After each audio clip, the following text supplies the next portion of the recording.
எந்த குழந்தையும் வேறு குழந்தையோடு ஒப்பிடுவதை ரசிப்பதே இல்லை. எப்படி என்றால், எந்த பெற்றோரும் இன்னொரு பெற்றோரோடு ஒப்பிடுவதை ரசிப்பதில்லையோ அதை போல எதிர்பார்க்கிற திரைப்படத்திற்கு அனுமதி சீட்டு கிடைக்கவில்லை என்றாலேயே அவர்கள் துவண்டு போய் விடுகிற நிகழ்வை பார்க்கிறோம். நீங்கள் விரக்தி உடையவர்கள் பக்கத்திலே சென்று கூட விடாதீர்கள். ஏனென்றால் விரக்தியை போல ஒரு தொற்று நோய் எதுவுமே இல்லை. உங்களுக்கு விரும்பிய படிப்பு கிடைக்காமல் விட்டதனால் வாழ்க்கையே முடிந்து விட்டது என்கிற எண்ணத்தை பரப்புவர்களை தவிருங்கள். மகிழ்ச்சி என்பது ஒரு கதவின் மூலம் வருகிற தபால்காரர் அல்ல, அது பல சன்னல்கள் வழியாக வருகிற தென்றல்.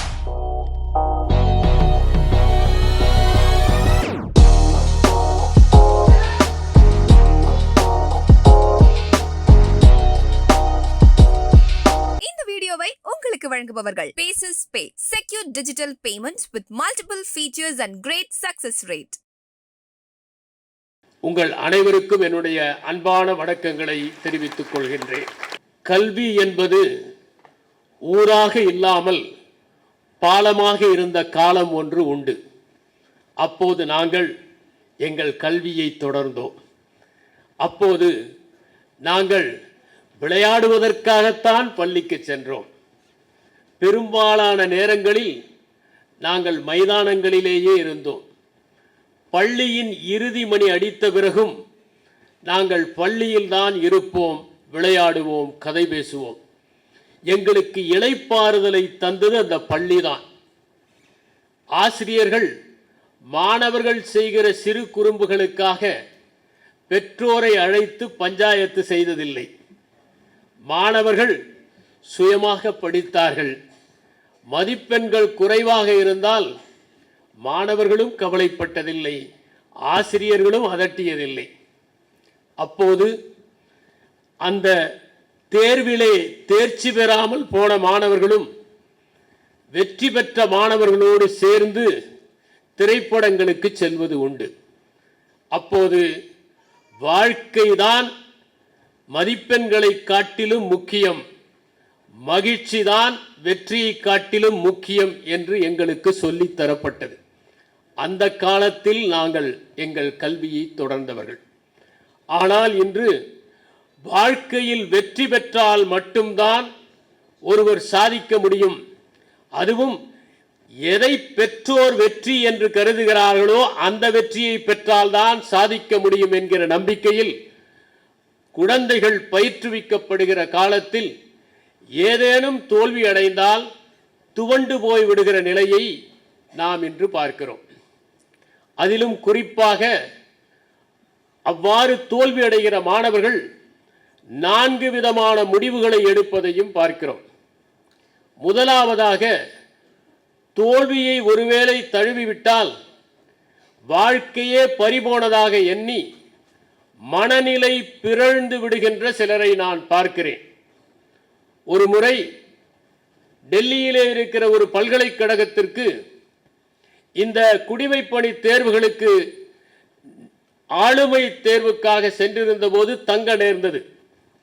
அப்போது தேர்வு எழுதிவிட்டு வருகின்ற அந்த இளைஞர்களிடமிருந்து வினாத்தாளை ஓர் இளைஞர் பெற்றுவிட்டு அதை பார்த்து, ஆம் இதுதான் எளிமையான வினா, இப்படி எழுத வேண்டும், அப்படி எழுத வேண்டும் என்று அவர் அந்த இளைஞர்களிடம் பேசிக் கொண்டிருந்தார். அப்போது புரியாமல் நான் என்னுடைய நண்பர்களிடம் கேட்டேன், யார் இவர் என்று. இவர் 5 ஆண்டுகளுக்கு முன்னால் குடிமைப்பணி தேர்வை எழுதினார். இந்த பல்கலைக்கழகத்திலேயே முதல் மாணவராக இருந்தவர். ஆனால் தேர்விலே தோற்று போய்விட்டார். அதனால் மனநிலை பிறண்டு அதற்கு பிறகு யார் இப்படி வந்தாலும் அவர்களிடம் இந்த வினாத்தாளை பெற்று இப்படித்தான் இவர் அரற்றுவது உண்டு, புலம்புவது உண்டு. மனநிலை சரியில்லாத காரணத்தால் இவர் பல்கலைக்கழகத்தை விட்டு வீட்டிற்கு கூட செல்லவில்லை என்று அங்கே இருந்தவர்கள் கூறினார்கள். ஒன்றை இங்கே தெளிவுபடுத்த விரும்புகிறேன். வெற்றியை போல தோல்வி அடையக்கூடியது எதுவுமே இல்லை என்று ஓர் அறிஞர் குறிப்பிடுகிறார். தொடர்ந்து வெற்றியை பெற்றுக்கொண்டே இருந்த காரணத்தால் தான் நெப்போலியன் ரஷ்யாவையும் தோற்கடிக்க முடியும் என்கிற நம்பிக்கையில் அங்கே அவன் தன்னுடைய படைகளை நகர்த்தினான்.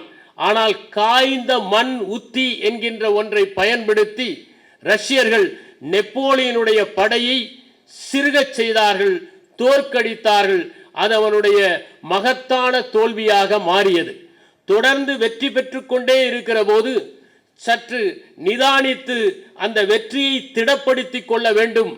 எல்லா நேரங்களிலும் வெற்றி கிடைத்து கொண்டே இருக்காது என்பதற்கு ஒருவர் தன்னை பக்குவப்படுத்திக் கொள்ள வேண்டும் என்பது மிகவும் முக்கியம். அதனால்தான் ஆபிரகாம் லிங்கன் தன்னுடைய மகனுடைய ஆசிரியருக்கு கடிதத்தை எழுதுகிற போது எழுதினார், தயவு செய்து என் மகனுக்கு வெற்றி பெற வேண்டும் என்பதை மட்டும் சொல்லிக் கொடுக்காதீர்கள், தோல்வியை எப்படி அணுக வேண்டும் என்கிற பக்குவத்தையும் நீங்கள் கற்றுத்தாருங்கள் என்று சொன்னார். இன்றைய இளைஞர்களுக்கு எழுத்தாளர் எஸ்ரா அவர்கள் குறிப்பிட்டதைப் போல உண்மையிலேயே நுண்ணறிவு அதிகமாக இருக்கிறது. ஆனால் உணர்ச்சி மேலாண்மை அந்த அளவிற்கு இருக்கிறதா என்பதுதான் முக்கியம். ஏமாற்றங்களை சந்திக்காததால், தோல்விகளை சந்திக்காததால் அவர்கள் சின்ன ஒரு தோல்விக்கே துவண்டு போய் விடுகிறார்கள். எதிர்பார்க்கிற திரைப்படத்திற்கு அனுமதி சீட்டு கிடைக்கவில்லை என்றாலேயே அவர்கள் துவண்டு போய் விடுகிற நிகழ்வை பார்க்கிறோம். அதன் காரணமாக பல மாணவர்கள் தங்களுடைய வாழ்க்கையில் தவறான முடிவுக்கு வருவதையும் நாம் காண்கின்றோம். சிநேகிதி ஒரு வாரமாக பேசவில்லை என்கிற காரணத்திற்காக தற்கொலை செய்து கொள்கிற மாணவிகள் உண்டு. பெற்றோர் திட்டியதால் மின்விசிறியிலே தூக்கு போட்டுக் கொள்ளுகிற மாணவர்கள் உண்டு. பிடித்த பாடம் கிடைக்கவில்லை என்பதற்காக வாழ்க்கையை முடித்துக் கொள்கிறவர்கள் உண்டு. கிடைத்த பாடத்தில் அதிக மதிப்பெண்கள் பெறவில்லை என்பதற்காக தன்னுடைய வாழ்க்கை அத்தோடு நிறுத்திக் கொள்கிறவர்கள் உண்டு. எனக்கு தெரிந்த ஒரு நண்பர், அவருடைய சகோதரி, அவர் விரும்பிய படிப்பு கிடைத்தது. எப்போதுமே முதல் மதிப்பெண் தான் பெறுகிறவர் அந்த பெண். அந்த கல்லூரியிலே சேர்ந்தார். ஆனால் அவரால் முதல் மதிப்பெண் பெற முடியவில்லை. சக மாணவிகள் எல்லாம் எப்போதும் முதல் மதிப்பெண் பெறுவாயே, இப்போது என்ன ஆயிற்று என்று கேலி செய்திருக்கிறார்கள். உடனே மனம் உடைந்து போய் அந்த பெண் தற்கொலை செய்து கொண்டார். இதை போன்ற நிகழ்வுகள் வருவதற்கு என்ன காரணம் என்றால், பெற்றோரும் தங்களுடைய குழந்தைகளை அவமானங்களை சந்திப்பதற்கும், ஏமாற்றங்களை எதிர்கொள்வதற்கும், தோல்விகளை தாங்கிக் கொள்வதற்கும் பக்குவப்படுத்தி வளர்ப்பதில்லை. அவர்கள் பொத்தி பொத்தி வளர்க்கிறார்கள்.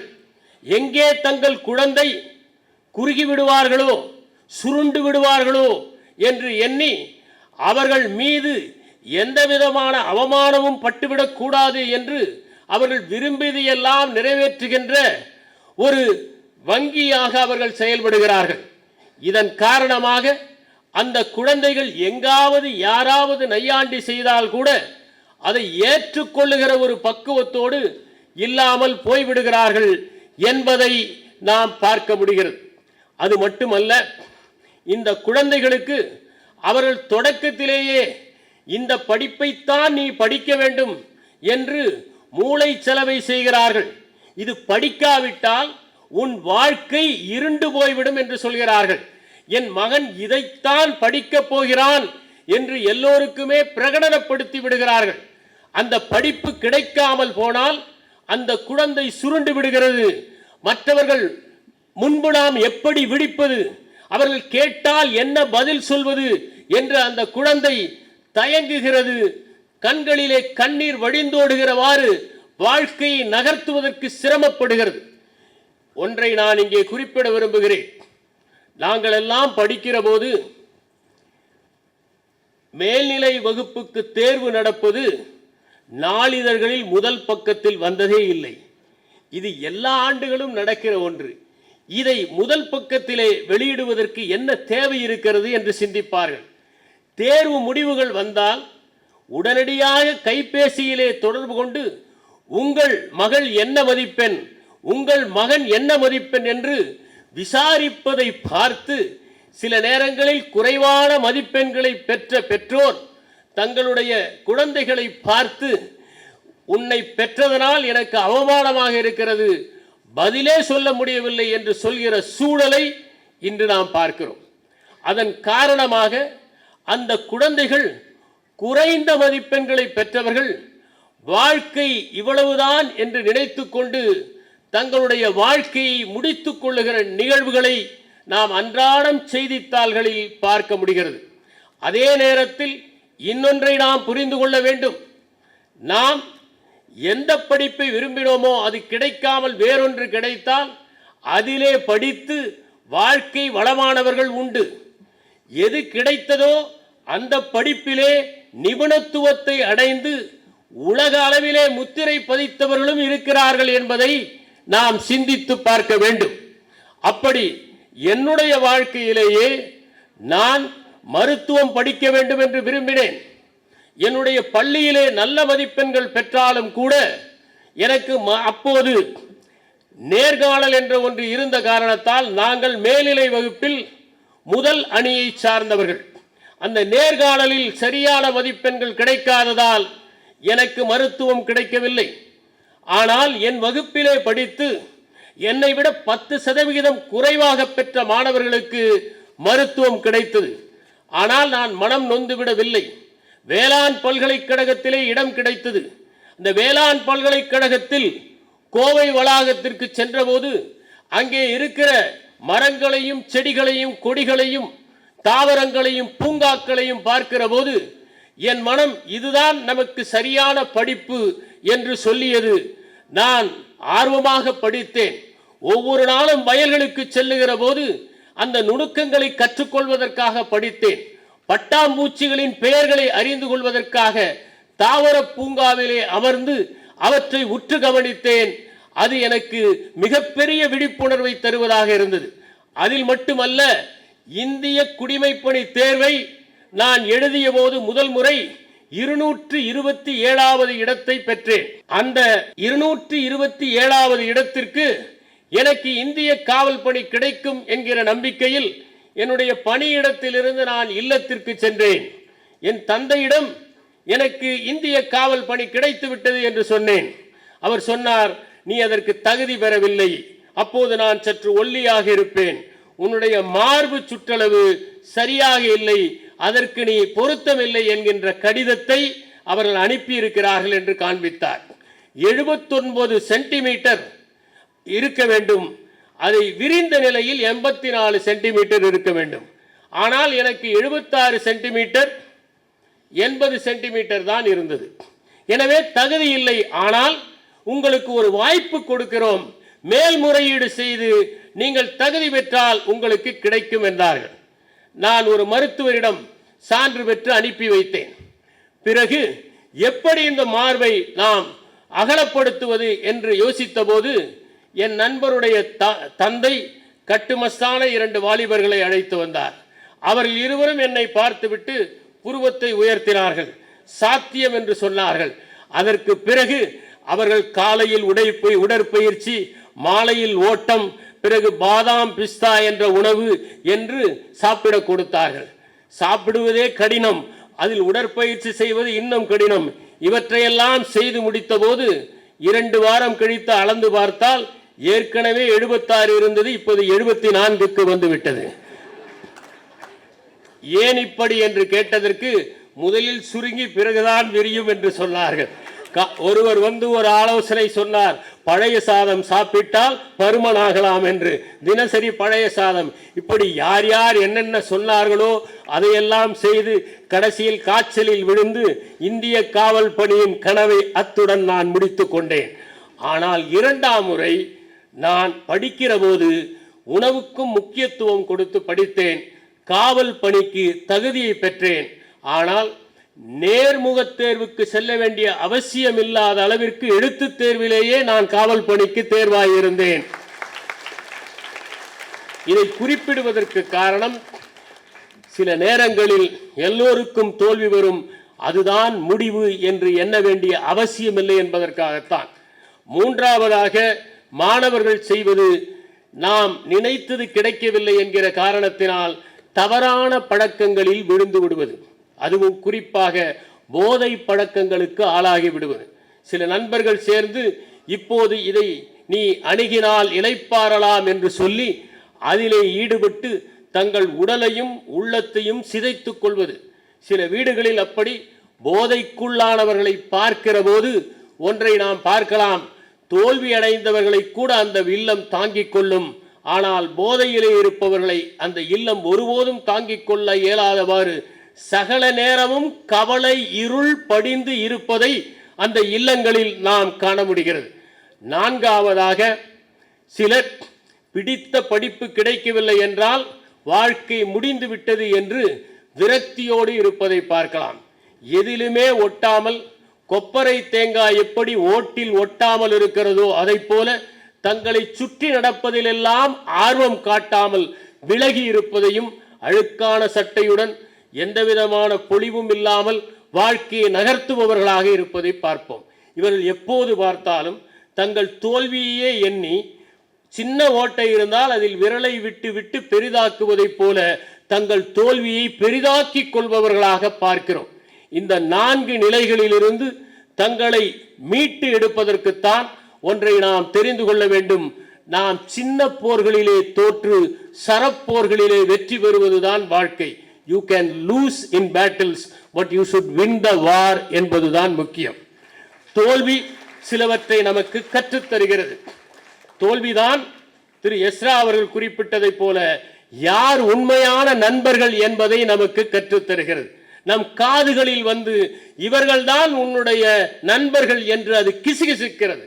இரண்டாவதாக, நாம் செய்ய வேண்டியது, எந்த தோல்வி அடைந்தாலும் ஏன் தோல்வி அடைந்தோம் என்று தீவிரமாக ஆராய வேண்டும். எந்த இடத்திலே விழுந்தோம் என்பதை ஆராய்ந்து அந்த இடத்தில் விடாமல் இருப்பதுதான் வாழ்க்கை. விழுந்த இடத்திலேயே மீண்டும் மீண்டும் விழுவது அல்ல வாழ்க்கை. அதை போல நாம் ஏன் தோற்றோம், எந்த இடத்திலே தவறினோம், எந்த இடத்திலே இன்னும் முயற்சி தேவைப்படுகிறது என்று நம்மை முறுக்கேற்றிக் கொண்டு அந்த நிகழ்விலே ஈடுபடுவோமே ஆனால் வெற்றியை தவிர வேறு எதுவும் சாத்தியமில்லை என்பதை உணர வேண்டும். நான் உங்களுக்கு ஹிலாரியை பற்றி சிறிது கூறலாம் என்று நினைக்கிறேன். நம் அனைவருக்கும் தெரியும், எட்மண்ட் ஹிலாரி தான் எவரெஸ்ட் சிகரத்தை முதலில் ஏறிய பெருமகனார் என்பது நமக்கு தெரியும். அவர் தனியாக ஏறி இருக்கலாம், ஆனால் கூட ஒருவர் துணையாக இருப்பது நல்லது என்றுதான் ஷெர்பாவான அவர் டென்சிங்கையும் சேர்த்து கொண்டு ஏறினார். இருவரும் ஏறினார்கள். அவர்கள் எவரெஸ்டை அடைந்து விட்டார்கள். அப்படி அடைந்த போது ஒரு புகைப்படம் எடுக்க வேண்டும். ஆனால் டென்சிங்குக்கு புகைப்படம் எடுக்க தெரியாது. எனவே டென்சிங்கை வைத்து ஹிலாரி தான் புகைப்படம் எடுத்தான். அந்த எவரெஸ்ட் சிகரத்திலே ஹிலாரி இருக்கிற புகைப்படம் எங்கேயும் நீங்கள் பார்க்க முடியாது.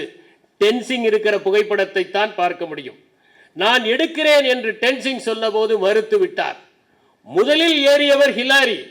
ஆனால் அவர் டென்சிங்கிடம் சொன்னார், நாம் யாரிடமும் நான் மட்டும்தான் ஏறினேன் என்று சொல்லக்கூடாது, நாம் இருவரும் ஏறியதாகத்தான் சொல்ல வேண்டும் என்றார். அது மட்டுமல்ல, அவர் இறுதி வரை சொல்லவே இல்லை.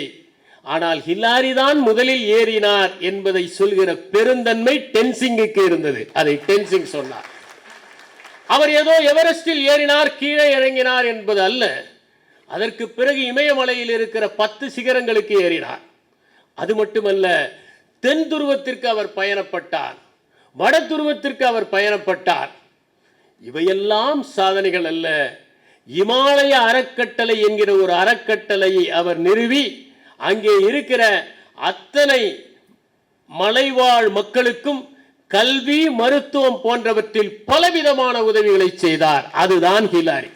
நாம் வெற்றி பெறுவது முக்கியமல்ல, அந்த வெற்றியை வைத்துக் கொண்டு என்ன செய்ய போகிறோம் என்பது மிகவும் முக்கியம். இங்கே வந்திருக்கிற பெற்றோருக்கு நான் ஒன்றை கூற விரும்புகிறேன். தயவு செய்து உங்கள் அவாக்களை குழந்தைகளின் மீது திணிக்காதீர்கள்.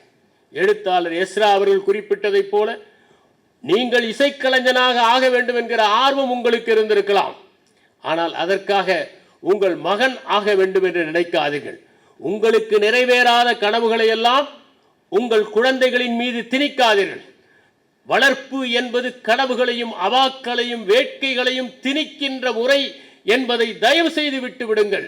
உங்கள் குழந்தைகள் சுயமாக வளர்வதற்கு ஒத்தாசை புரியுங்கள். எனக்கு ஒரு சம்பவம் நினைவுக்கு வருகிறது. நான் ஒரு உணவகத்திற்கு சென்றிருந்தேன். பெற்றோர் இருவர் தங்கள் 2 சின்ன குழந்தைகளோடு இருந்தார்கள். அப்போது நான் கேட்டேன், குழந்தைகளுக்கு என்ன வயது என்று கேட்டேன். டாக்டருக்கு 5 வயது, என்ஜினியருக்கு 3 வயது என்று சொன்னார்கள். அந்த வயதிலேயே அவர்கள் அவாவை திணித்து விட்டார்கள். காரணம், குழந்தைகளை பலர் பார்ப்பது சொத்தாக, முதலீடுகளாக பார்க்கிறார்கள். அந்த சிலரோ அந்த குழந்தைகளை பிரச்சனைகளாக பார்க்கிறார்கள். பிரச்சனைகளாக பார்ப்பவர்கள் கூட பரவாயில்லை, ஆனால் சொத்தாக பார்ப்பது இன்னும் ஆபத்து.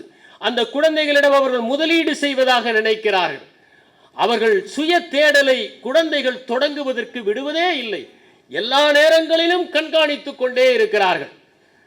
இன்னொன்று, தயவு செய்து உங்கள் குழந்தைகளை வேறு குழந்தைகளோடு ஒப்பிடாதீர்கள். ஏனென்றால் எந்த குழந்தையும் வேறு குழந்தையோடு ஒப்பிடுவதை ரசிப்பதே இல்லை.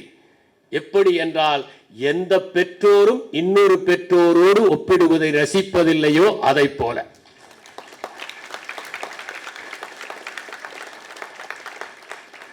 உங்கள் குழந்தைகள் மதிப்பெண்கள் பெற்றால்தான் அவர்கள் மீது பாசம் வைப்பீர்கள் என்பதை போன்ற தோற்றத்தை உருவாக்கி விடாதீர்கள். உங்கள் குழந்தைகள் குறைவான மதிப்பெண்கள் பெறுகிற போதுதான் அவர்களுக்கு அதிகம் அரவணைப்பு தேவைப்படுகிறது.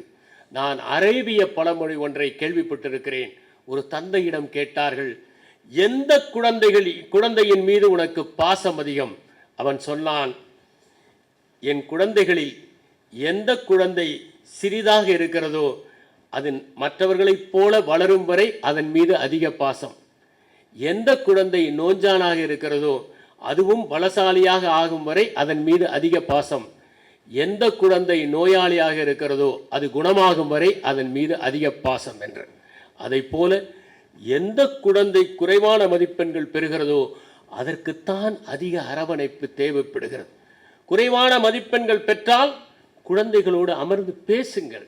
ஏன் குறைவான மதிப்பெண்கள் என்று கேட்டு பாருங்கள். பிரச்சனைகள் இருக்கலாம். பிரச்சனைகளையே தீர்க்காமல் மருத்துவம் பார்ப்பது சாத்தியமே இல்லை. அதை போல நாம் இன்னும் நீ படிக்கவில்லை, முயற்சி செய்யவில்லை என்று வைவதால் எந்த பலனும் இல்லை. இன்னொன்றும் முக்கியம், உங்கள் குழந்தைகள் குறைவான மதிப்பெண்கள் பெற்றால் பெற்றோர் பேச மாட்டார்கள் என்கிற எண்ணத்தை ஒருபோதும் ஏற்படுத்தாதீர்கள். அவர்களோடு அதிக நேரத்தை நீங்கள் கழியுங்கள். தேர்வு நேரத்தில் அவர்கள் பக்கத்தில் ஆதரவாக அமர்ந்து அவர்களுக்கு நம்பிக்கையை ஊட்டுங்கள். அதுதான் முக்கியம். உலகில் மகத்தான அறிஞர்கள் கூட சில நேரங்களில் குறைவான மதிப்பெண்களை பெற்றிருக்கிறார்கள் என்பதை எடுத்துச் சொல்லுங்கள். பேரறிஞர் அண்ணா தன்னுடைய பள்ளி இறுதி தேர்வில் கணக்கு பாடத்தில் 2 முறை தோற்றவர். ஆனால் 3ஆம் முறைதான் அதிக மதிப்பெண்கள் பெற்று வென்றார். அவர் முதல் முறையே எனக்கு படிப்பு வராது என்று நினைத்திருந்தால் அவர் பேரறிஞராக உருவாவதற்கான வாய்ப்புகள் இல்லை. ஆனால் அதே அண்ணாதான் கன்னிமரா புத்தக நிலையத்திற்குள் நுழைந்து அங்கிருந்த நூல்களை எல்லாம் படித்து முடித்தார். இரவை பகலாக்கி விடிகளை அகலாக்கி படித்தவர் அவர். அங்கிருக்கிற புத்தகங்களை எல்லாம் கற்று தேர்ந்தவர் அவர். சிறைச்சாலையிலே இருக்கிற போது கூட கோணிப்பையிலே நூல்கள் அவரை தேடி வரும், அவற்றை வாசிப்பார். சர்ச்சிலை பற்றி நாம் கேள்விப்பட்டிருக்கிறோம். மகத்தான அறிஞர் என்று புகழப்பட்டவர்.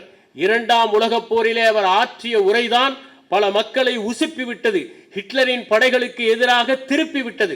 அப்படிப்பட்ட ஒரு மகத்தான அறிஞர் பள்ளியிலே படிக்கிற போது சரியான மாணவர் இல்லை, இவர் நம்முடைய இல்லத்தில் மதிப்பை கூட்ட மாட்டார் என்று பெற்றோரால் முடிவு செய்யப்பட்டவர். செஸ்டர்டன் என்பவர் மிகப்பெரிய எழுத்தாளர். ஆனால் அவருடைய வகுப்பிலே இருக்கிற ஆசிரியர்கள் ஒவ்வொரு நாளும் அவரை பார்த்து, உன் மண்டையிலே இருப்பது மூளையா கொழுப்பா என்று விமர்சனம் செய்வார்கள். நியூட்டனை பற்றி கூறுகிற போது வகுப்பிலே கடைசி மாணவனுக்கு ஒரு படி முன்னால் இருந்தவர் தான் நியூட்டன் என்பதை நாம் தெரிந்து கொள்ள முடிகிறது. ஐன்ஸ்டீன் பள்ளி பாடத்தில் ஜொலித்தவர் அல்ல, எடிசன் பள்ளியிலே ஜொலித்தவர் அல்ல. இப்படி எத்தனையோ மாணவர்கள் தங்களுடைய பள்ளி பருவத்திலே ஜொலிக்காமல் இருப்பதை நாம் பார்க்க முடிகிறது. ஆனால் அவர்கள் அத்தனை பேரும் ஒன்றை தெளிவாக தெரிந்து வைத்திருந்தார்கள், நம் வாழ்க்கை என்பது மதிப்பெண்களை தாண்டியது. இந்த கட்டத்தை தாண்டியும் நாம் படிக்க முடியும், இந்த கட்டத்தை தாண்டியும் நாம் வெற்றி பெற முடியும் என்று நினைத்தார்கள். வாழ்க்கையினுடைய வெற்றியை ஒரு தேர்வு மட்டுமே தீர்மானிக்கும் என்பதை என்னால் ஒத்துக்கொள்ள முடியவில்லை. எப்படி தண்ணீரை ஒரு பாறையை வைத்து நாம் தடை செய்தால் அது அதை மீறிக்கொண்டு போகிறதோ அதை போல வாழ்க்கை அந்த தடைகளை எல்லாம் மீறி தன்னுடைய வழியை கண்டுபிடிக்கும் என்கிற நம்பிக்கையோடு இப்போது இருக்கிற மாணவர்கள் முயற்சி செய்ய வேண்டும். ஒரு மனிதனுடைய வாழ்க்கையின் இறுதி கட்டத்தில் தான் அவன் வெற்றி பெற்றானா இல்லையா என்பதை தீர்மானிக்க முடியும். சோலோன் என்கிற மிகப்பெரிய அறிஞர் இருந்தார். அவர் கிரேக்க நாட்டுக்கு சட்டங்களை எல்லாம் கொடுத்தவர். அவர் 10 ஆண்டுகள் பல்வேறு இடங்களில் சுற்றுப்பயணம் செய்தார். அப்போது அவர் லிடியா நாட்டிற்கு வந்தார். ஹீரோடட்டஸ் என்பவரைத்தான் நாம் சரித்திரத்தின் தந்தை என்று சொல்லுகிறோம். அந்த ஹீரோடட்டஸ் எழுதியிருக்கிறார். அவர் லிடியா நாட்டிற்கு வந்திருக்கிற போது அங்கே குரோசியஸ் என்கிற மன்னன் இருந்தான். அவன் அரசாட்சியிலே செல்வ செழிப்போடு இருந்தான். அவன் கஜானாக்கள் எல்லாம் வைரங்களாலும் தங்கத்தாலும் நிரம்பப்பட்டிருந்தது. அவன் அந்த சோலோன் என்கிற அறிஞரை அழைத்து தன்னுடைய பிரம்மாண்டமான அரண்மனை எல்லாம் காண்பித்தான். அங்கே இருக்கின்ற பல்வேறு பொக்கிஷங்களை அவருக்கு காண்பித்தான். பிறகு அவன் சொன்னான், எத்தனையோ நாடுகளை நீங்கள் சுற்றி வந்தவர், அப்படி இருக்கிற போது நீங்கள் பார்த்ததிலேயே மிகவும் மகிழ்ச்சியான மனிதர் யார் என்று கேட்டான். அவர் சொன்னார், டெல்லிஸ் என்கிற ஒருவர் இருந்தார். ஏத்தன்ஸ் நாட்டை சார்ந்தவர், எல்லா வளங்களையும் அடைந்தவர். அவர் இறுதியாக தன் நாட்டுக்காக போரிடச் சென்றார். போரிலே மறைந்து விட்டார். நிறைவான அந்த வாழ்க்கையில் அவர் மறைகிற போது கூட நாட்டுக்காக நான் போராடினேன் என்கின்ற திருப்தியோடும் புன்னகையோடும் இறந்தார். அவர்தான் மகிழ்ச்சியான மனிதர் என்றார். உடனே குரோசியஸ் கேட்டான், சரி வேறு யாராவது இருக்கிறார்களா, தன் பெயரை சொல்வார்களோ என்கிற நப்பாசையில் கேட்டான். அதற்கு சோலோன் சொன்னார், 2 பேர் இருந்தார்கள், கிளியோபிஸ், பிட்டோ என்கிற இருவர். அவர்கள் இருவரும் தன்னுடைய அம்மாவை காளைகள் கிடைக்காத காரணத்தால் ஒரு கோயிலுக்கு அவர் நேர்த்திக்கடன் செலுத்த வேண்டும் என்பதற்காக தங்கள் தோளிலேயே சுமந்து வண்டியிலே வைத்து இழுத்து வந்தார்கள். அவ்வளவு தூரம் அவர்கள் இழுத்து வந்து 44 ஃபர்லாங் இழுத்து வந்த காரணத்தால் அந்த கோயிலிலேயே அவர்கள் படுத்து விட்டார்கள். காலையிலே எழுந்திருக்கவில்லை. அவர்கள் இருவரும் தான் மகிழ்ச்சியானவர்கள். அப்போது நொந்து போய் கேட்டான் குரோசியஸ், நான் உங்களுடைய அந்த மகிழ்ச்சி அகராதியில் வரவில்லையா? அதற்கு சோலோன் சொன்னார், இப்போது முடிவு செய்ய முடியாது. இறக்கிற போதுதான் ஒருவன் வெற்றி பெற்றவனா மகிழ்ச்சி அடைந்தவனா என்பதை சொல்ல முடியும். அந்த குரோசியஸை சைரஸ் என்கிற மன்னன் வீழ்த்தி விட்டான். 2 பக்கமும் கட்டைகள் அடுக்கி நடுவிலே குரோசியஸை நிறுத்தி சைரஸ் எரிக்க சொல்கிறான். நெருப்பு மூட்டுகிற நேரத்தில் சோலோனுடைய வார்த்தைகளை பலமாக உச்சரிக்கிறான் குரோசியஸ். அந்த அறிஞன் சொன்னது உண்மைதானே, இப்போதுதானே தெரிகிறது நான் தோல்வியுற்றவன் என்று. அப்போது மொழி புரியாமல் சைரஸ் மற்றவரிடம் கேட்கிறான், இவன் என்ன சொல்லுகிறான் என்று. அவர்கள் மொழிபெயர்த்து சொல்கிறார்கள். அப்போது சைரஸ் உணர்கிறான், இது நமக்கும் தானே பொருந்தும். எனவே குரோசியஸை விடுவித்து தன் பக்கத்திலேயே ஒரு மந்திரியாக வைத்துக் கொள்கிறான். சோலோனுடைய வார்த்தை தான் குரோசியஸை காப்பாற்றியது. இப்படி நம்முடைய வாழ்க்கையிலே இறுதி காலம் வரை நாம் காத்திருக்கலாம். எந்த நொடியில் வேண்டுமானால் இந்த வாழ்க்கை நமக்குள் ஒரு ரசவாதத்தை ஏற்படுத்தலாம். காத்திருக்கிற போதுதான் அது கனிவதற்கான வாய்ப்புகள் இருக்கின்றன. இங்கே வந்திருக்கிற எல்லா மாணவர்களுக்கும் நான் சொல்லிக்கொள்வது, நீங்கள் தோல்வி பெற்ற காரணத்தினாலோ அல்லது ஏதோ ஒரு நிகழ்வில் நீங்கள் எதிர்பார்த்தது நடக்கவில்லை என்றாலே அதை தோல்வி என்று கருதுவதாலோ நீங்கள் சோர்வடைய வேண்டிய அவசியமில்லை, விரக்தி அடைய வேண்டிய அவசியமில்லை. இந்த வாழ்க்கை அற்புதமானது, இனிமையானது. இதை எப்படி கழிக்கிறோம் என்பதுதான் மிகவும் முக்கியம். இந்த வாழ்க்கையை நாம் தூக்கி எறிய வேண்டிய அவசியமில்லை. நீங்கள் எப்போதுமே உற்சாகம் உள்ளவர்கள் அருகிலே இருங்கள். நீங்கள் விரக்தி உடையவர்கள் பக்கத்திலே சென்று கூட விடாதீர்கள். ஏனென்றால் விரக்தியை போல ஒரு தொற்று நோய் எதுவுமே இல்லை. மனச்சோர்வை போல உடனே பற்றி கொள்ளக்கூடியது எதுவுமே இல்லை. ஜெயகாந்தன் ஒரு கதை எழுதியிருப்பார், நான் இருக்கிறேன் என்று. ஒரு தொழுநோயாளி, கைகளெல்லாம் தொழுநோயிலே போய்விட்டது, கால் விரல்களெல்லாம் போய்விட்டன. ஆனால் அவன் மகிழ்ச்சியாக ஒரு சத்திரத்திலே அமர்ந்து ஒரு தகர குவளையிலே ரசத்தை சாதத்தோடு கலந்து மகிழ்ச்சியாக பௌர்ணமி நிலவை பார்த்து கொண்டு சுகமான தென்றலில் தன் வாழ்க்கையை ரசிப்பான். இந்த வாழ்க்கையும் சுகமாகத்தானே இருக்கிறது, இந்த நிலவு நன்றாக இருக்கிறது, தென்றல் நன்றாக இருக்கிறது என்று அவன் ஏரிக்கரைக்கு கைகளை கழுவப் போகிற போது அருகிலே இருக்கிற அந்த இருப்பு பாதையிலே ஏதோ ஒரு உருவம் படுத்திருப்பதைப் போல தோன்றும். ஓடி போகிறான். தன்னுடைய கைத்தடியால் நெம்பி அந்த உருவத்தை காப்பாற்றுகிறான். அந்த உருவத்தால் நடக்க முடியவில்லை, கால்கள் சும்பி போயிருக்கின்றன. என்னை ஏன் காப்பாற்றினீர்கள்? நான் சாக வல்லவா விரும்பினேன். அதற்கு அந்த தொழுநோயாளி சொல்கிறார், ஏன் வாழ்க்கையை முடிக்க நினைத்தாய்? உசுறு போனால் வருமா? ஏன் இந்த முடிவை எடுத்தாய் என்று தேற்றி அழைத்து சத்திரத்திற்கு கூட்டி வருகிறான். கேட்கிறான், ஏன் நீ இந்த முடிவை எடுத்தாய்? என் கால்களால் நடக்க முடியவில்லை. என் அம்மா எனக்கு வைத்தியம் செய்ய வேண்டும் என்று விரும்பினார். என் தம்பி பணம் கொடுத்து ஒரு கட்டத்திலே சோர்ந்து போய்விட்டான். அவனுக்கு திருமணம் ஆகிவிட்டது. ஒரு நாள் அவன் என்னை திட்டிவிட்டான், குணமாகாது என்று. ஒரு வைத்தியரிடம் அழைத்து சென்றார்கள். அந்த வைத்தியரும் சரியாகாது என்று சொல்லிவிட்டார். நான் பேருந்திலே பெண்கள் உட்காருகிற இடத்திலே உட்கார்ந்து விட்டேன். அதனால் நடத்துனரும் என் மீது கோபமாகிவிட்டார். பிறகுதான் மன்னிப்பு கேட்டார். இப்போது நான் வாழலாமா இல்லையா என்று. உடனே இந்த தொழுநோயாளி சொல்கிறார், கால் இல்லாவிட்டால் என்ன, கையை வைத்துக்கொண்டு என்ன வேண்டுமானாலும் சாதிக்கலாம், நீ ஏன் கவலைப்படுகிறாய் என்று சொல்லிவிட்டு தன்னுடைய வாழ்க்கையை நினைத்து பார்க்கிறார். ஒரு வீட்டிலே பகல் நேரத்திலே பிச்சை எடுக்க போன போது ஒரு பெண் ஓடி வந்து குமட்டி கொண்டு வருவதைப் போல உள்ளே ஓடுகிறாள். ஒரு சிறுவன் வருகிறான். யாரோ ஒரு தொழுநோயாளி வந்திருக்கிறான், உணவு போடு, இவனெல்லாம் ஏன் சாகாமல் உயிரோடு இருக்கிறான் என்று சொல்லி. அப்போது ராமலிங்க சுவாமி போல முக்காடு போட்டுக்கொண்டு ஒரு பெண் உருவம் வந்து கண்களில் தாரை தாரையாக கண்ணீர் வடிய, அவன் ஏதோ பேசிவிட்டான், கவலைப்படாதே என்று சாப்பாடு போட்டுவிட்டு, நாம் நினைத்த நேரத்திலா சாவு வருகிறது என்று சொல்லிவிட்டு போனது என்பதெல்லாம் அவன் மனத்திரையிலே நிழலாடுகிறது. அப்போது அவன் யோசித்து பார்க்கிறான். வந்த அந்த காலில்லாதவன் தூங்க ஆரம்பித்து விடுகிறான். இவன் யோசிக்கின்றான், அவனுக்கு உறவு இருக்கிறது, அம்மா இருக்கிறார்கள், தம்பி இருக்கிறார்கள், நமக்கு யார் இருக்கிறார்கள்? யாருமே இல்லையே, நாம் எதற்காக வாழ வேண்டும் என்று யோசித்து பார்க்கிறான். வானத்தை பார்க்கிறான், சப்தரிஷி மண்டலம், அருந்ததியை பார்க்கிறான். அருந்ததியை பார்த்தால் 6 மாதங்களுக்கு சாவில்லையாமே என்று யோசிக்கிறான். பிறகு அவனே சொல்கிறான், அடி செருப்பாலே இன்னும் 6 மாதம் வாழ வேண்டுமா என்று. அடுத்த நாள் காலையில் இருப்பு பாதையில் கூட்டம். யாரோ ஒருவர் உயிரை மாய்த்து கொண்டிருக்கிறார்கள். எல்லோரும் ஓடுகிறார்கள். ஒரு பெண்மணி வருகிறாள், தாய். அவள், மகனே இறந்து விட்டாயா என்று கேட்கிறாள். அப்போது, அம்மா நான் இருக்கிறேன் என்று அந்த கால் சரியாக நடக்க முடியாத அந்த இளைஞனுடைய குரல். அப்படியென்றால் இது யார்? இது அந்த தொழுநோயாளி. அவன் போய்விட்டான். ஆம், தொழுநோயை விட அதிகமாக தொற்றிக்கொள்ளக்கூடியது தற்கொலை செய்து கொள்ள வேண்டும் என்கிற எண்ணம் தான் என்று அந்த கதை முடிகிறது. அதனால் மாணவர்களாகிய உங்களுக்கு நான் குறிப்பிட விரும்புவது ஒன்றே ஒன்றுதான். தயவு செய்து உற்சாகம் தருகிறவர்களோடு பழகுங்கள்.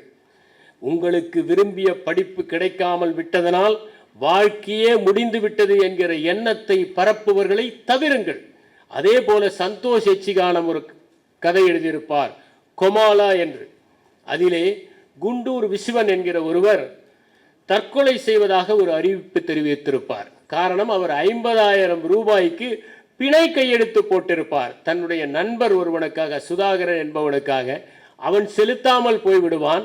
அந்த தொகைக்கு பிணை கையெழுத்து போட்டதால் இவருடைய வீடு ஏலத்திற்கு வந்து விடுகிறது. எனவே பெரிய அறிவிப்பு வைத்து விடுகிறார், நாங்கள் குடும்பத்தோடு தற்கொலை செய்து கொள்ளப் போகிறோம் என்று. அதனால் தொலைக்காட்சியிலே விவாதம் நடக்கிறது. இது ஒரு விவாத பொருளாகி விடுகிறது. தற்கொலை செய்து கொள்ளலாமா, தற்கொலை செய்து கொண்டால் என்ன பிரிவிலே தண்டனை என்றெல்லாம் விவாதம் நடக்கிறது. இந்த விவாதத்திற்கு விளம்பரதாரர்கள் வேறு. அந்த விளம்பரதாரர்கள் பணம் கொடுத்திருந்தாலே இந்த தற்கொலையை தடுத்திருக்கலாம். ஆனால் அதற்கு ஒரு விளம்பரதாரர் நடுவிலே, இவர் இப்படி தற்கொலை செய்து கொள்ளப் போகிறார், இதற்கான நடுவிலே விளம்பரத்தில் உங்கள் கனவு இல்லம் வேண்டுமா என்று ஒரு விளம்பரம் வரும். இப்படி விளம்பரங்கள் வெளியாகின்றன. அந்த குண்டூர் விசுவனிடம் கேட்கிறார்கள். அவர் சொல்லுகிறார், சிரமப்பட்டு 7.5 சென்ட் நிலம் வாங்கி வீடு கட்டினேன், இப்போது அது இல்லாமல் நான் எப்படி வாழ்வேன், அதனால் நான் தற்கொலை செய்து கொள்ள முடிவு செய்து விட்டேன் என்று. ஃபாத்திமா பேகம் என்கிற ஒரு வழக்கறிஞரை கேட்டால் அவர் EPCO 307 படி இது தண்டனைக்குரியது என்று சொல்லுகிறார். அவர் சொல்லுகிறார், தற்கொலையை வெற்றிகரமாக செய்து முடித்து விட்டால் தண்டனை இல்லை, ஆனால் முயன்றால் அதற்கு வெற்றி. அப்போது ஒருவர் கேட்கிறார், தற்கொலை செய்து கொண்டால் அது குற்றமில்லை, தற்கொலை முயற்சி குற்றமில்லை என்று நீதிமன்றம் சொல்லியிருக்கிறது. அது மகாராஷ்டிரா நீதிமன்றம் சொன்னது, ஆனால் அதை உச்சமைய நீதிமன்றம் அதை ரத்து செய்து விட்டது என்று. இப்படி ஒவ்வொருவரும் பேசுகிறார்கள். ஒரு மனநல மருத்துவர் அவர் பேசுகிறார், இப்படி தற்கொலை செய்து கொள்ளுகிற எண்ணம் ஏன் வருகிறது என்பதையெல்லாம் அவர் அலசி ஆராய்கிறார். பக்கத்திலே ஒரு கருத்தாளர் அவர் சொல்லுகிறார், இந்த தற்கொலை என்பது வறுமையின் காரணமாக வருகிறது என்ற பல அரசியல் காரணங்களை அவர் ஆராய்கிறார். கடைசியில் இதில் வாசகர்களின் கருத்து என்ன என்பதை சொல்லுங்கள் என்று எழுதுகிறார்கள். ஒரு வாசகர் கூட கருத்து தெரிவிக்கவில்லை. குண்டூர் விசுவன் இன்னும் ஒரு வாரம் இருக்கிறது, ஆகஸ்ட் 15ஆம் தேதி அவர் தற்கொலை செய்வதற்காக நிர்ணயித்திருக்கிறார். எனவே போர் அடிக்கிறது, என்ன செய்யலாம் என்று அதிலே விவாதத்திலே வருகிற பெட்ரா பர்மா என்கிற ஒரு மெக்சிகன் நாவலை வாங்கி படிக்கலாம் என்று நூலகத்திற்கு செல்கிறார். அதை வாங்குகிறார். அது கொமாலா என்கிற இடத்தில் நடக்கக்கூடியது. அது இறந்தவர்களுடைய நகரம். அதிலே பெட்ரா பர்மா என்கிறவர் இறந்து விடுகிறார். அவருடைய மகன் யுவான் ஃப்ரிஷியடோ என்பவர் அவரை தேடி போகிறார். அவரும் செத்து விடுகிறார். அப்போது பார்த்தலோமா என்கிற ஒரு பாத்திரம் சொல்லுகிறது, இது பிணவாடை வீசுகிற நகரம், இது ஒரு சாவு நகரம் என்று. அதோடு நாவல் முடிகிறது. இந்த நாவலை படித்து முடித்து விடுகிறார். இப்போது அவருக்கு தோன்றுகிறது, நாம் வாழ்வதும் ஒருவேளை கொமாலா போன்றது தானே என்று அவர் சிந்திக்கிறார். அப்போது இந்த 7 நாட்களை எப்படியாவது சுதாகரனை தேடி கண்டுபிடிக்கலாம் என்று நினைத்து கொண்டு அவர் போகிறார். தேடி தேடி போகிற போது 5ஆம் நாள் ஒரு இடத்திலே நின்று தேநீர் பருகுகிற போது ஒருவனை ஒரு வாகனம் அடித்து விட்டு போகிறது. ஒரு இளைஞன் கீழே விழுந்து விடுகிறான். யாருமே அவனை தூக்க முன்வரவில்லை. இவர் அவனை எப்படியாவது மருத்துவமனைக்கு சேர்க்க வேண்டும் என்று நினைக்கிறார். அந்த தேநீர் கடைக்காரன் ஒரு வண்டியை ஏற்பாடு செய்து நீங்கள் தான் வாடகை தர வேண்டும் என்று சொல்கிறான். இவர் அந்த வண்டியிலே ஏறும்போது கையிலே ஒரு பையை வைத்துக்கொண்டு ஒரு வேகமாக ஓடி வருகிறார். நானும் வருகிறேன் உங்களோடு என்று. சரி பரவாயில்லை, இந்த ஊரிலும் ஈரமாக ஒருவர் இருக்கிறார், இது கொமாலா இல்லை என்று ஏற்றிக்கொள்கிறார். வண்டி போய்கொண்டே இருக்கிறது. திடீரென்று அந்த கைப்பையை வைத்திருந்தவர் சொல்கிறார், கொஞ்சம் நிறுத்துங்கள், என்னுடைய வீடு இங்கே தான் இருக்கிறது, நான் போய்விடுகிறேன் என்று. அப்போதுதான் இவருக்கு புரிகிறது, அவர் கூட வரவில்லை, தன்னுடைய காரியத்திற்காக வருகிறார் என்று. சிறிது நேரத்தில் அவன் தாகத்துக்காக அலைகிறான். 2 சொட்டு தண்ணீரை கொடுக்கிறார் விசுவன். அவன் இறந்து போய் விடுகிறான். அந்த ஓட்டுநரோ பதறி போய் விடுகிறார். அப்போதுதான் விசுவன் முடிவெடுக்கிறார், தற்கொலை என்பது எவ்வளவு முட்டாள்தனமான ஒன்று. என்னுடைய கடனை இந்த 2 சொட்டு கண்ணீரில் நான் தீர்த்து விட்டேன், தண்ணீரில் தீர்த்து விட்டேன் என்று முடிவை மாற்றிக்கொள்கிறார். இது கோமாலா அவருடைய கதை. இந்த 2 கதைகளையும் நான் சொல்வதற்கு காரணம், ஒரு மரணத்தை ஒருவர் தடுக்கிறார், ஆனால் அவருக்கே விரக்தி வந்து தற்கொலை செய்து கொள்கிறார். இன்னொரு இடத்திலே ஒரு மரணத்தை ஒருவர் பார்க்கிறார், தற்கொலை செய்து கொள்கிற எண்ணத்தை விட்டு விடுகிறார். ஏனென்றால் வாழ்க்கை என்பது எவ்வளவு பெரிய வரம் என்பதை நாம் உணர்வதற்குத்தான் இதை நான் கூறுகிறேன். நீங்கள் ஒட்டகச்சிவிங்கி குட்டி போடுவதை பார்த்தால் ஒன்று தெரியும். அந்த குட்டி கீழே விழுந்ததும் ஒட்டகச்சிவிங்கி குனிந்து அதை அன்பாக நக்கி கொடுக்கும். அப்படி நக்கி கொடுத்த பிறகு ஓங்கி ஒரு உதைவிடும். அந்த குட்டி மேலே எழும்பி மறுபடியும் கீழே வந்துவிடும். மறுபடியும் ஒரு உதைவிடும். எப்போது அந்த குட்டி தன்னுடைய காலில் தானாக நின்று ஓடத் தொடங்குகிறதோ அப்போதுதான் உதைப்பதை நிறுத்தும். இது என்ன? ஆக்ரோஷமான எண்ணத்தினாலா, கோபத்தினாலா, ரௌத்ரத்தினாலா? இல்லை. ஒட்டகச்சிவிங்கின் குட்டிகள் சிறுத்தைகளுக்கும் சிங்கங்களுக்கும் மிகவும் பிடித்தமான உணவு. கீழே படுத்திருக்கிற போது எளிதில் அவை வேட்டையாடிவிடும். எழுந்து ஓடுவதற்கு அது தன்னுடைய குட்டியை தயார் செய்வதுதான் அந்த உதை. அதை போலத்தான் நாம் எந்த தோல்வியை சந்தித்தாலும், எந்த ஏமாற்றத்தை சந்தித்தாலும், எந்த அவமானத்தை சந்தித்தாலும் ஒட்டகச்சிவிங்கி நம் மீது விடுகிற உதை என்று நாம் கருதி கொள்ள வேண்டும். ஓடுவதற்காக, இன்னும் ஆற்றலோடு நாம் தடைகளை கடைப்பதற்காக என்பதை நாம் புரிந்து கொள்ள வேண்டும். நம்மிடம் அளவற்ற ஆற்றல் இருக்கிறது. அந்த ஆற்றலை நாம் எப்படி நிறைவேற்றப் போகிறோம் என்பதுதான் முக்கியம். சில நேரங்களில் நம்முடைய ஆற்றலை நாம் சரியாக உணர்வதில்லை. நான் உங்களுக்கு ஒரு இளைஞரை பற்றி குறிப்பிட விரும்புகிறேன். ஹாசில் அட்கின்ஸ் என்பவர். அவர் ஒருவரே ஒரு இசை கச்சேரியை நடத்துவார். பொதுவாக சிலர் பாடுவார்கள், சிலர் ட்ரம்ஸ் இசைப்பார்கள், சிலர் கிட்டார் வாசிப்பார்கள். ஆனால் இந்த ஹாசில் அட்கின்ஸ் அவரே கிட்டார் வாசித்து கொண்டு, அவரே பாடிக்கொண்டு, அவரே கால்களால் ட்ரம்ஸை இசைப்பார். அவரிடம் கேட்டார்கள், எப்படி இது சாத்தியம் என்று கேட்டார்கள். அவர் சொன்னார், நான் சின்ன வயதிலே வானொலி கேட்பேன். அந்த இசை நிகழ்ச்சி முடிந்ததும் இதை வழங்கியவர் வில்ஸ் ஜேம்ஸ் என்று ஒரு பெயரை சொல்வார்கள். அப்போது நான் நினைத்தேன், இத்தனை வாத்தியங்களையும் ஒருவரே வாசித்திருந்தால் நாம் ஏன் வாசிக்க முடியாது என்று கற்றுக்கொண்டேன். பிறகுதான் தெரிந்தது, அதை தொகுத்து வழங்கியவர் தான் அவர், வாசித்தவர்கள் வெவ்வேறு பேர் என்று. ஆனால் நான் அதற்குள் கற்றுக்கொண்டு விட்டேன், என்ன செய்வதற்கு, அதனால் நான் வாசித்து வருகிறேன் என்று சொன்னார். முதலில் நாம் எதை நம்முடைய இலக்காக கருதி கொள்கிறோமோ அது மட்டுமே இலக்கு என்று நிர்ணயிக்க வேண்டியதில்லை. 4-5 இலக்குகளை நாம் நிர்ணயித்துக் கொள்ள வேண்டும். இலக்குகள் வேறு, நோக்கம் வேறு. உதாரணமாக, மருத்துவம் என்பது இலக்குதான், நோக்கமல்ல.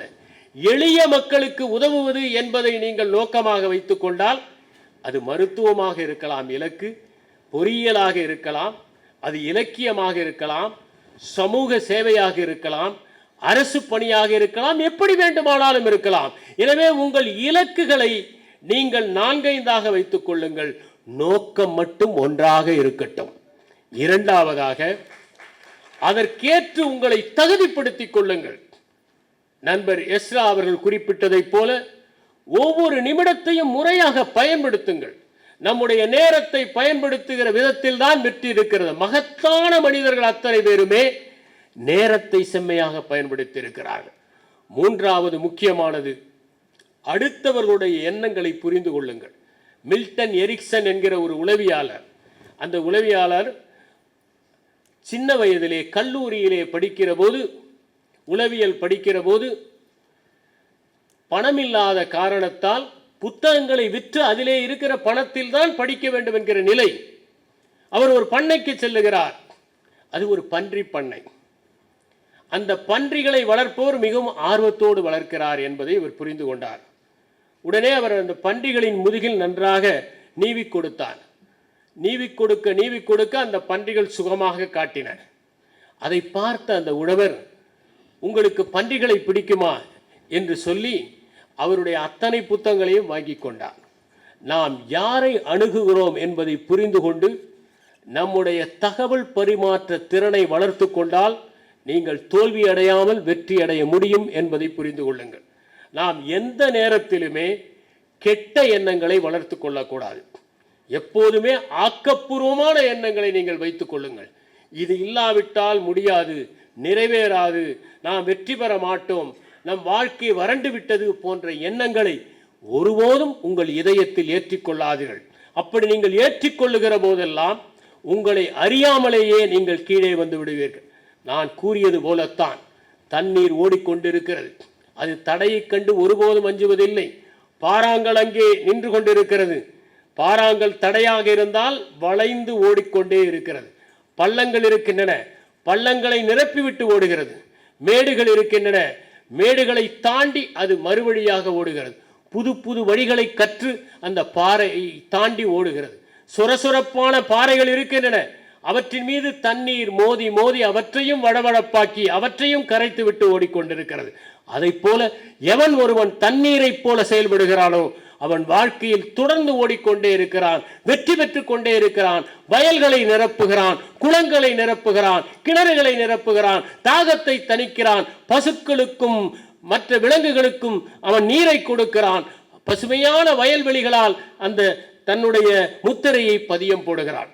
இங்கே திரு முருகேஷ் அவர்கள் நிலவொளி பள்ளிகளை பற்றி குறிப்பிட்டார்கள். இன்றைய செய்தித்தாளில் வந்திருக்கிற ஒரு செய்தியை நான் தெளிவுபடுத்த விரும்புகிறேன். நிலவொளி பள்ளி என்பது 14 வயதுக்கு மேற்பட்டு அன்று தறியிலே ஈடுபட்டவர்கள் படிக்க விரும்பினால் அவர்களுக்காக மாலை வேளையில் நடத்தப்பட்ட பள்ளி. சிலர் அங்கு வந்துதான் படிக்க தொடங்கினார்கள், சிலர் பாதியில் விட்டதை தொடர்ந்தார்கள். இளையராஜா என்கிற ஒரு மாணவர், அவர் விழுப்புரம் மாவட்டத்தை சார்ந்தவர். 8ஆம் வகுப்பு படித்து கொண்டிருந்த போது அவருடைய வீட்டிலே வறுமை. தந்தையின் வருமானம் இல்லத்திற்கு கிடைக்கவில்லை. அவர் மேல்மலையனூரில் மேலச்சேரி என்கிற ஊரை சார்ந்தவர். அண்ணன் காஞ்சிபுரத்தில் வந்து பட்டுத்தறியில் பணியாற்றுகிறார். ஒருவருடைய ஊதியம் பற்றவில்லை, அம்மாவின் ஊதியமும் பற்றவில்லை. குடும்பத்தையே காஞ்சிபுரத்துக்கு வரவழைத்து விடுகிறார். தம்பியையும் படிப்பை நிறுத்தி நீ பட்டுத்தறியில் நெய்ய வேண்டும் என்று சொல்லிவிடுகிறார். அரைகுறை மனத்துடன் படிக்க வேண்டிய ஆசை இருந்தாலும் பட்டுத்தறியிலே இளையராஜா சேர்கிறார். அவருடைய ஆர்வமெல்லாம் புத்தகப் பையை தினமும் தூக்கி கொண்டு பள்ளிக்கு செல்கின்ற மாணவர்கள் மீதுதான். அவர்களை பார்க்கிற போதெல்லாம் அவரிடம் ஒரு ஏக்கம், நாமும் படிக்க மாட்டோமா என்று. அப்போதுதான் நிலவொளி பள்ளி தொடங்கப்பட்டது. நிலவொளி பள்ளியில் சேர்கிறார். 8வது படிப்பை முடிக்கிறார். 10ஆம் வகுப்பு எழுதுகிறார். 10ஆம் வகுப்பிலே வெறுமனே மாலையில் 2½ மணி நேரம் நிலவொளி பள்ளியில் படித்த அனுபவத்தில் 500 மதிப்பெண்களுக்கு 368 மதிப்பெண்கள் பெறுகிறார். ஆனால் அதோடு அவர் நிற்கவில்லை, தொடர்ந்து படிக்கிறார். அதே நிலவொளி பள்ளியில் +2 படிக்கிறார். 1200க்கு 1002 மதிப்பெண்கள் பெறுகிறார். அதற்கு பிறகு பிகாம் படிக்கிறார். அதற்கு பிறகு அவர் MA சோசியாலஜி படிக்கிறார். அதற்கு பிறகு அவர் BA படிக்கிறார். பிறகு PG diploma in labour and administrative லா படிக்கிறார். இவற்றையும் படித்துவிட்டு அரசு தேர்வு எழுதுகிறார். முதலில் அவர் கிராம நிர்வாக அலுவலராக தேர்வாகிறார். தொடர்ந்து படிக்கிறார். பிறகு பிரிவு 2 அலுவலராக தலைமைச் செயலகத்தில் பணியில் சேர்கிறார். ஆனாலும் விடவில்லை, குரூப் 1 தேர்வை எழுதுகிறார். பலமுறை எழுதுகிறார், வெற்றி பெற முடியவில்லை. ஆனால் அவர் தளர்ச்சி அடையவே இல்லை. வெற்றி பெறுவோம் என்கிற நம்பிக்கையோடு தொடர்ந்து எழுதினார். இப்போது அவர் DSP பணியை பெற்றிருக்கிறார் என்பதை உங்களுக்கு தெரிவித்துக் கொள்கிறேன். எனவே இங்கே வந்திருக்கிற மாணவர்களே, வாழ்க்கை என்பது ஒரு வசந்த பூங்கா. அதில் சில இடங்களில் சருகுகள் இருக்கிற காரணத்தினாலேயே அது பாலைவனம் என்று எண்ணி விடாதீர்கள். அது சோலைதான்.